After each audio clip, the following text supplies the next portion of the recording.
जय जिनेन्द्र। आज हम NCERT 12th micro economics chapter 4 माध्यमिक शिक्षा मंडल के प्रश्न बैंक का वस्तुनिष्ठ पार्ट 1 सॉल्व करेंगे।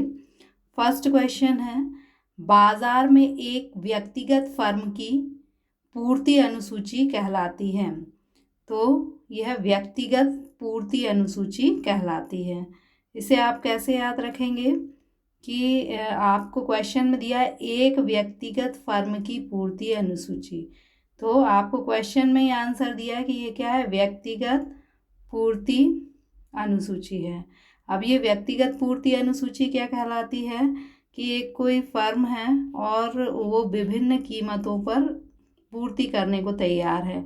1 रुपये कीमत पर 10 पूर्ति करेगी, 2 रुपये कीमत पर 20 इकाइयों की पूर्ति करेगी, तो ये क्या कहलाएगी, व्यक्तिगत फर्म अनुसूची।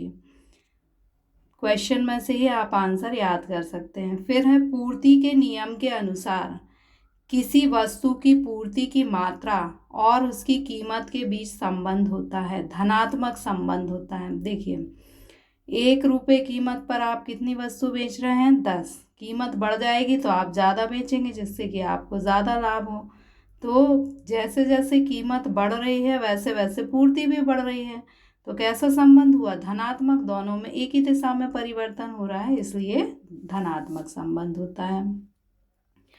नेक्स्ट क्वेश्चन नंबर 3 है कि पूर्ति के विस्तार की दशा में चलन होता है। ये आपका पूर्ति वक्र है और यदि विस्तार होगा तो ये ऊपर की ओर चला जाएगा, तो एक ही पूर्ति वक्र ऊपर की ओर चला जाता है। पूर्ति के संकुचन की दशा में क्या होता है, जो पूर्ति वक्र होता है वो नीचे की ओर चला जाता है। तो ये पूर्ति वक्र है, ये नीचे की ओर जाएगा तो क्या हो जाएगा, संकुचन हो जाएगा, और ऊपर की ओर चला जाएगा तो विस्तार हो जाएगा। पूर्ति वक्र में परिवर्तन होता है। देखिए, पूर्ति वक्र में परिवर्तन कब होता है, जब कीमत के अलावा और कोई घटक हो। जैसे मान लीजिए कि आप जो उत्पादन कर रहे हैं उसमें अच्छी टेक्नोलॉजी का यूज़ करें, तो आपका ये जो बेसिक पूर्ति वक्र है ये जो है राइट हैंड साइड शिफ्ट हो जाएगा। क्यों शिफ्ट हो जाएगा, क्योंकि आपने कीमत के अलावा अन्य किसी तत्व के कारण पूर्ति में वृद्धि हुई है। तो पूर्ति में परिवर्तन का संबंध किससे होता है, कीमत के में परिवर्तन के अलावा अन्य किसी तत्व के कारण यदि पूर्ति में परिवर्तन होता है। सामान्यतः क्या होता है कि जैसे जैसे कीमत बढ़ती है वैसे वैसे पूर्ति भी बढ़ती जाती है। 1 रुपये कीमत पर पूर्ति 10 है, 2 रुपये कीमत पर पूर्ति 20 है, 3 रुपये कीमत पर पूर्ति 30 है। तो ये तो कीमत में परिवर्तन के कारण पूर्ति में परिवर्तन हो रहा है, लेकिन ये क्या कहलाएगा, पूर्ति की मात्रा में परिवर्तन। लेकिन पूर्ति में परिवर्तन कब होता है, जबकि कीमत के अलावा अन्य किसी तत्व के कारण पूर्ति में परिवर्तन हो, तो वो क्या हो जाएगा, कीमत के अलावा अन्य तत्व में परिवर्तन, पूर्ति में परिवर्तन। फिर है, प्रौद्योगिकी सुधार के कारण। प्रौद्योगिकी सुधार यानी आपने उत्पादन में अच्छी टेक्नोलॉजी का यूज़ किया, तो आपकी पहले आप इतनी पूर्ति कर पा रहे थे, अब ये पूर्ति वक्र राइट हैंड साइड शिफ्ट हो गया, यानी आपकी पूर्ति इतनी बढ़ गई, तो पूर्ति की मात्रा में क्या हो जाएगी, वृद्धि हो जाएगी। नेक्स्ट है, सरकारी सहायता एक उत्पादन के लिए। सरकारी सहायता का मतलब है कि एक किसान जो है वो इतना उत्पादन कर रहा है और सरकार जो है उसको सहायता दे उत्पादन को बढ़ाने के लिए, तो उसका उत्पादन बढ़ जाएगा, तो वस्तु के उत्पादन में वृद्धि। सरकारी सहायता एक उत्पादक के लिए क्या होती है, उससे वस्तु के उत्पादन में वृद्धि हो जाती है। जब वस्तु की पूर्ति प्रारंभिक बिंदु से शुरू होकर झुकी हुई धनात्मक सरल रेखा बनाती है तो उसे कहते हैं, तो तब क्या होता है कि सप्लाई की जो लोच होती है, पूर्ति की लोच, वो एक होती है। जैसे ये है, ये मूल बिंदु से झुकी हुई धनात्मक रेखा है, तो ये क्या है, ये जो है इलास्टिसिटी यानी सप्लाई की जो लोच है वो कितनी है, 1 के बराबर है। नेक्स्ट है कि जब पूर्ति वक्र एक्स अक्ष के समानांतर होता है तब पूर्ति की लोच कैसी होती है, तब पूर्ति की लोच अनंत होती है। यानी ये एक्स अक्ष है और इसके समानांतर ये हमने रेखा खींच दी। तो ये बता रही है कि कीमत तो स्थिर है, लेकिन कभी तो पूर्ति घट जाती है और कभी पूर्ति बढ़ जाती है। यानी पूर्ति जो है उसमें अनंत परिवर्तन किया जाना संभव है। तो यहाँ पर जो पूर्ति की लोच है वो कितनी है? अनंत है। जब एक्स अक्ष के समानांतर होती है तो पूर्ति की लोच क्या होती है? अनंत होती है। नेक्स्ट है कि जब वस्तु की कीमत 4 इकाई से बढ़कर 5 इकाई हो जाए, वस्तु की कीमत 4 रुपये से बढ़कर 5 रुपये प्रति इकाई हो जाए तो पूर्ति 100 इकाई से बढ़कर 120 इकाई हो जाती हैं। इसकी पूर्ति की कीमत की लोच क्या होगी? तो पूर्ति की कीमत की लोच निकालने का फॉर्मूला है ये। पहले हम देखेंगे कि क्वेश्चन में आपको क्या दिया हुआ है। सबसे पहले आपको क्वेश्चन में 2 कीमत दी है कि पहले 4 रुपये कीमत थी और अब जो है पहले 4 रुपये कीमत थी, अब कीमत 5 रुपये हो गई है। तो सबसे पहले हमें क्या निकालना है? कीमत में वृद्धि। तो डेल्टा का मतलब होता है वृद्धि। कीमत में वृद्धि कितनी हुई? 5 में से 4 हमने घटाया तो 1, ये है 5 रुपये। 4 रुपये से कीमत 5 रुपये हो गई तो कीमत में कितना परिवर्तन हुआ? 1 का परिवर्तन हुआ। तो ये हमने डेल्टा पी की जगह क्या लिख दिया? 1। अब डेल्टा क्यू का मतलब होता है कि उत्पादन की मात्रा में या पूर्ति में परिवर्तन। अब पूर्ति में परिवर्तन, पहले 100 इकाइयों की पूर्ति होती थी, अब 120 इकाइयों की पूर्ति होती। तो 120 में से हमने 100 को घटाया तो 20 हमारा क्या निकल आया? Delta Q. तो डेल्टा क्यू जो है उसकी जगह हमने 20 लिख दिया। इसके बाद फिर है क्यू का मतलब है कि प्रारंभ में कितनी मात्रा की पूर्ति होती थी। तो प्रारंभ में 100 इकाइयों की पूर्ति होती थी तो हमने क्या लिख लिया? 100। पी का मतलब है कि प्रारंभ में कितनी कीमत थी। तो प्रारंभ में 4 रुपये कीमत थी तो हमने लिख लिया 4। तो ये हमने फॉर्मूला लिखा और फॉर्मूले में सारी डिजिट्स लिखी। अब हम क्या करेंगे कि ये जो 20/100 है उसे हम यहाँ लिख देंगे 20/100 और 1/4 नीचे से ऊपर जाएगा तो ये 4/1 हो जाएगा। अब 20 से हम 100 को काटेंगे तो कितना हो जाएगा? 5। अब यदि हम 4 में 5 का भाग देंगे तो हमें मिलेगा 0.8। तो ये आपका आंसर आ गया 0.8। नेक्स्ट क्वेश्चन है कि पूर्ति वक्र डैश अवधारणा है। तो गुणात्मक अवधारणा है। गुणात्मक का अर्थ है कि पूर्ति वक्र जो है वो आपको यह बताता है कि कीमत जो है उसमें कीमत में वृद्धि होने पर पूर्ति में वृद्धि हो जाएगी, परंतु जैसे 1 रुपये कीमत पर 10 पूर्ति है, 2 रुपये कीमत पर 20 पूर्ति है, कीमत बढ़ने पर पूर्ति बढ़ेगी। लेकिन पूर्ति वक्र आपको यह नहीं बताता कि कीमत बढ़ने पर पूर्ति कितनी बढ़ेगी। यानी ये परिणामात्मक नहीं बल्कि गुणात्मक अवधारणा है। केवल ये बताती है कि कीमत बढ़ने पर पूर्ति बढ़ेगी। ये गुण को बताती है, मात्रा को नहीं बताती है। फिर है कर की मात्रा में वृद्धि होने पर पूर्ति।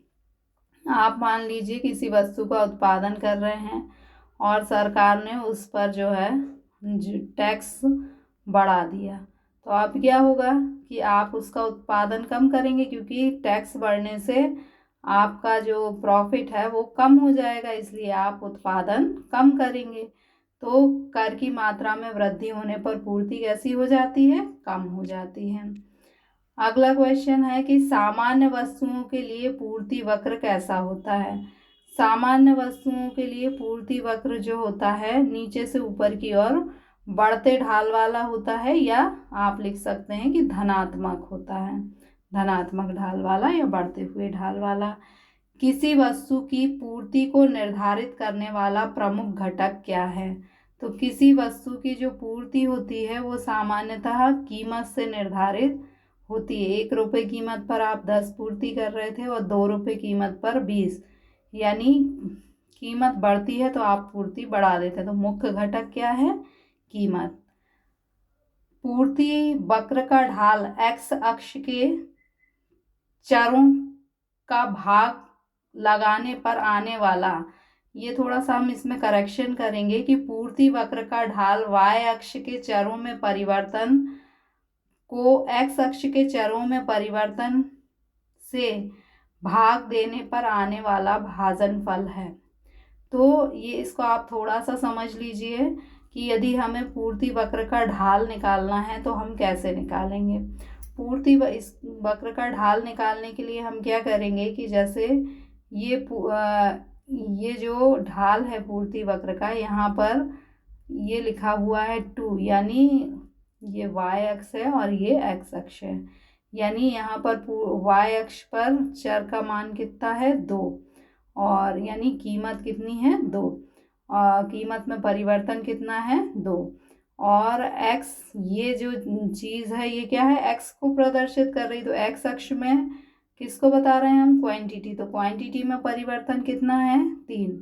तो यदि हम 2 को 3 से भाग देंगे, 2 क्या है आपका 2 है आपकी कीमत और 3 क्या है आपकी क्वांटिटी। तो कीमत में परिवर्तन को हम क्वांटिटी में परिवर्तन से भाग देंगे, कीमत में परिवर्तन को हम मात्रा में परिवर्तन से भाग देंगे तो हमें स्लोप प्राप्त हो जाएगा, किसका, पूर्ति वक्र का स्लोप प्राप्त हो जाएगा। अगला है अल्पकाल में फर्म का पूर्ति वक्र किस प्रकार का होता है। तो अल्पकाल में क्या होता है कि इतना समय नहीं होता है कि मांग के अनुसार पूर्ति को बढ़ाना संभव नहीं होता है, इसलिए पूर्ति कैसी होती है, कम लोचदार। लोचदार यानी मांग के अनुसार पूर्ति को आप बढ़ा सकते, नहीं बढ़ा सकते तो कम लोचदार। इसके बाद है फर्म के पूर्ति वक्र को तकनीकी उन्नति किस प्रकार प्रभावित करती है। यदि तकनीकी उन्नति होती है तो उसके परिणाम स्वरूप जो पूर्ति वक्र होता है वो दाईं ओर यानी राइट हैंड साइड शिफ्ट हो जाता है। इसके बाद है सरकार द्वारा मुख्य रूप से किस प्रकार के उत्पादन के लिए कीमत का आधार निर्धारित किया जाता है। जो आधारभूत आवश्यकता की वस्तु गेहूं, चावल, जो गरीबों के उपभोग की वस्तुएं होती हैं उनके लिए कीमत का आधार सरकार के द्वारा निर्धारित किया जाता है।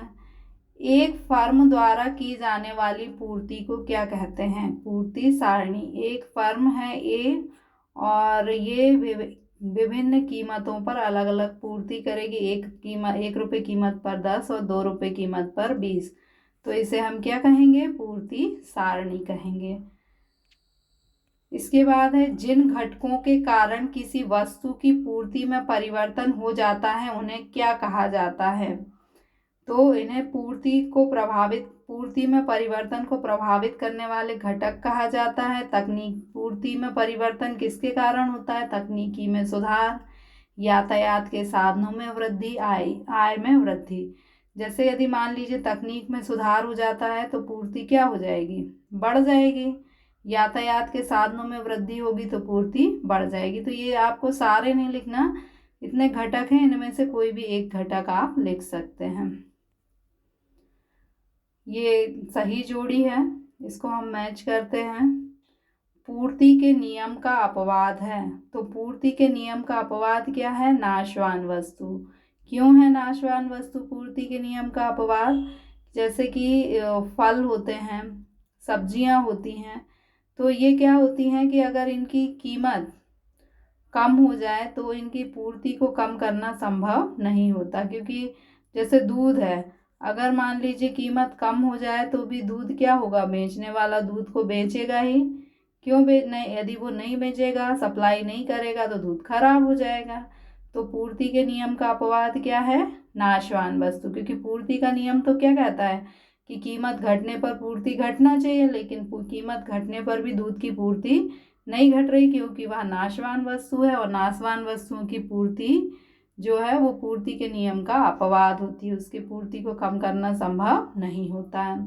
फिर है उत्पादन की मात्रा स्थिर रहती है, तो उत्पादन की मात्रा स्थिर रहती है अति अल्पकाल में। यदि अति अल्पकाल समय बहुत कम है तो आप किसी वस्तु का जो उत्पादन है उसमें वृद्धि नहीं कर सकते, तो उसकी मात्रा कैसी रहेगी, स्थिर रहेगी। इसके बाद है फर्म का संतुलन। फर्म का संतुलन तब होता है जब MR बराबर MC होता है। MR यानी मार्जिनल रेवेन्यू, आपको एक अतिरिक्त इकाई बेचने से 20 रुपये मिल रहे हैं और अतिरिक्त इकाई को बनाने की लागत भी क्या है, 20 है, तो फर्म जो है वो संतुलन की स्थिति में रहेगी। फिर है इकाई लोचदार मांग। इकाई लोचदार मांग कब होती है, जबकि मूल बिंदु से उठता हुआ सप्लाई कर्व होता है। सप्लाई कर्व इस तरह से होता है तो इसे हम क्या कहते हैं, इकाई लोचदार मांग। यानी ये यह बताता है कि जितना कीमत में परिवर्तन होगा उतना ही पूर्ति में भी परिवर्तन होगा। इसके बाद है पूर्णतः लोचदार पूर्ति। इसका फॉर्मूला है ये। पूर्णतः लोचदार पूर्ति क्या होती है कि कीमत एक ही होती है और पूर्ति में कितना भी परिवर्तन करना संभव होता है। तो ये क्या हो जाएगी, पूर्णतः लोचदार पूर्ति। तो ये इसका उत्तर है, आप लिख सकते हैं। Thank you.